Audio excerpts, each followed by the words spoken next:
my wife's family all live in Australia. And when we go to visit them, we often take advantage of the opportunity to visit some of the really beautiful tropical islands that surround Australia. One of the features of these islands is, of course, the coconut palm. Those tall trees with the nuts high up amongst the leaves, often perched right on the edge of the island, overlooking the beach and the ocean. Here's a picture from one of our visits to Vanuatu, Hideaway Island it was called. And you can see the beautiful palms, and here's the coconut palm towering high in the sky above this little beach house. Now, an interesting problem here. How can the coconut palm find new territory to take its seeds when it's surrounded by water? Most of our trees and plants use animals or the wind to carry their seeds to a new destination. This is important, of course, to avoid overcrowding. If the seeds only fall at the foot of the present tree, soon that part will be overcrowded. And if a strong storm arises and destroys that tree, everything's wiped out. It's important that plants should be able to propagate by spreading their species a long way away. So here's the problem. How does the coconut palm manage to spread its seeds over a long distance when it's surrounded by water? And it doesn't use animals this time to carry the seeds like some of our British plants do. So here's our coconut palms situated on desert island number 1. Here's desert island number 2, perhaps 100 kilometers, perhaps 1,000 kilometers away. How do we cross the gap? Of course, the answer is the coconut floats like this. It falls into the water in first place, moves across the water over those great distances, and ends up on a new island where it can grow. Just to show how effective this is, here's a photograph of a little restaurant on the beach at this island, Market Island. And there's a wooden notice stuck on the wall of the restaurant. And it says, this notice about the restaurant telling you when it was open blew away in a storm. And we lost it, just disappeared completely. And 2 years later, somebody on a beach in Australia, 1,100 miles away, picked up this rather battered wooden notice, read the writing on it, wrote to the people in Market Island and said, would you like to have your notice back? And they said, oh, yes, please. And there it is, to show you how what enormous distances can be covered by the currents of the ocean that will carry floating things very large distances. Now, of course, in the case of the coconut palm wanting to get to a new island, these coral islands typically are surrounded by a coral reef. And the reef itself grows up from the ocean bottom with very sharp rocks on top. When the giant waves come in from the sea, crash over these giant rocks, it would mangle to pieces anything fragile before it ever reached the smooth lagoon on the landward side of the reef. So how can the coconut get over that pretty impossible barrier? Well, here's how we do it. Here's some coconuts on a tree. And looking at those, you say, oh, no, they're not coconuts. Yes, they are. That's what the wild coconut looks like as it grows and as it falls from the tree when it's ripe. This is what you think is a coconut. This hairy thing, like a globe. But that's actually the kernel of the coconut. It's a bit like the seed in the middle of a plum. That's the hard thing in the middle. And that is the thing we like, of course. We crack it open and we enjoy this white copra here and the nice milky juice that's inside the coconut. But really, that's only the inside of the coconut.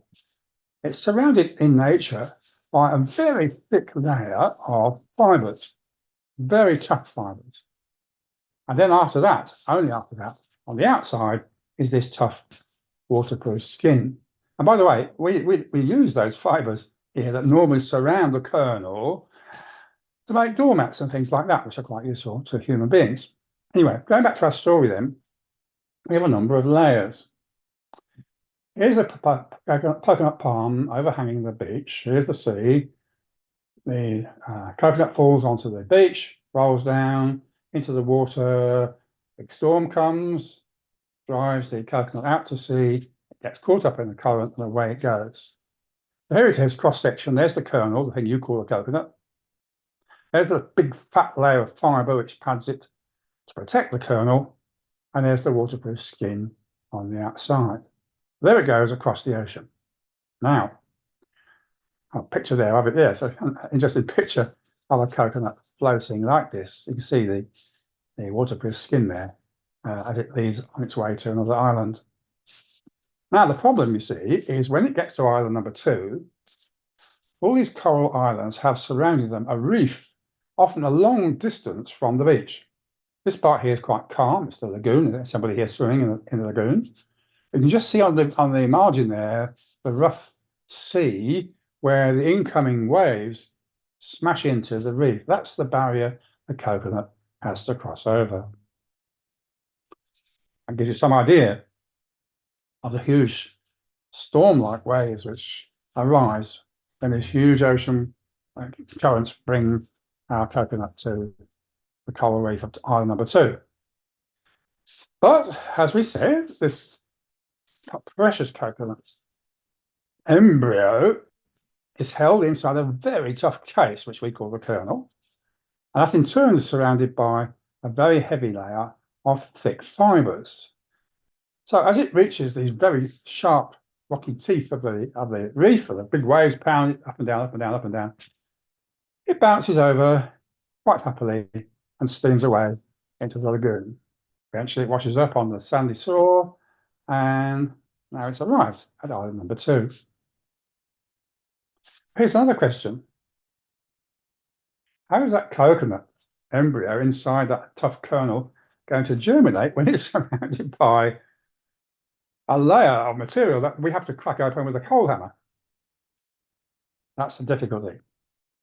Well, if you look at the outside of our coconut, you see 3 eyes in one end of the coconut. These are soft tissues, and they have a soft center.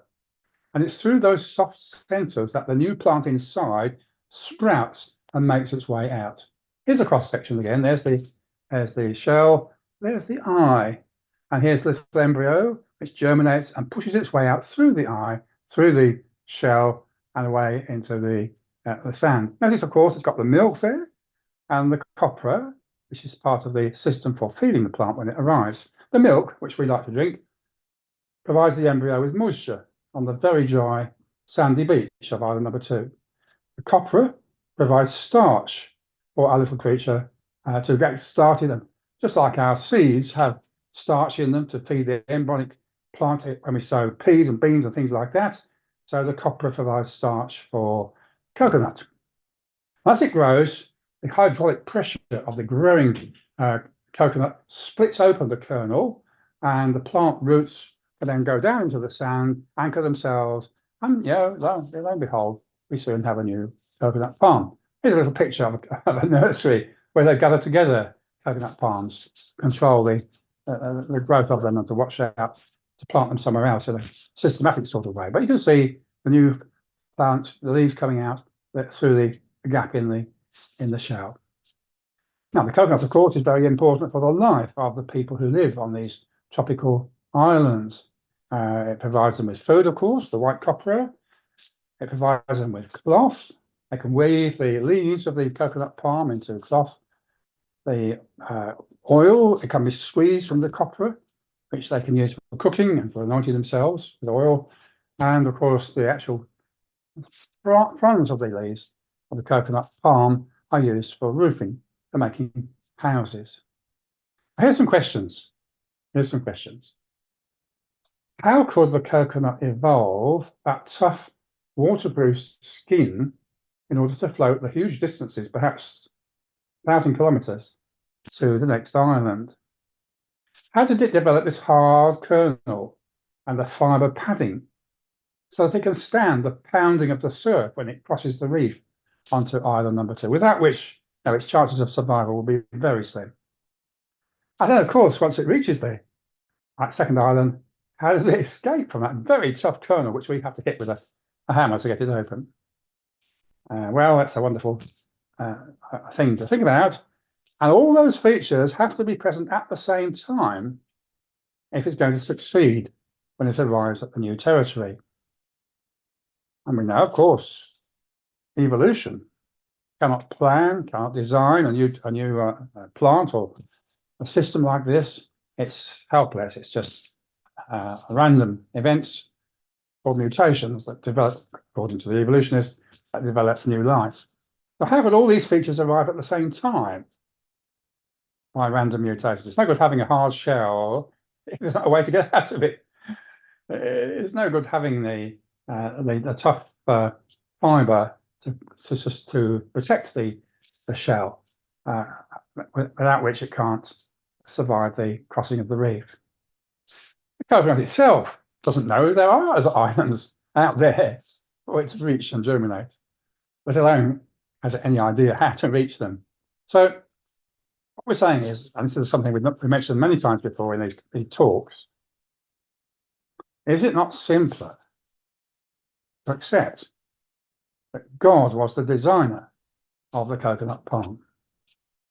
And we go back to Genesis chapter 1, verse 11, verse 12, where it says, God said, let the earth sprout vegetation, plants yielding seed, fruit trees bearing fruit in which is their seed, each according to its kind on the earth. And it was so. The earth brought forth vegetation, plants yielding seed according to their own kinds, trees bearing fruit in which is their seed, each according to its kind. And God saw that it was good. And that's where we're going to leave the subject. Thank you for listening, and I hope perhaps you'll be able to listen to some more in the future.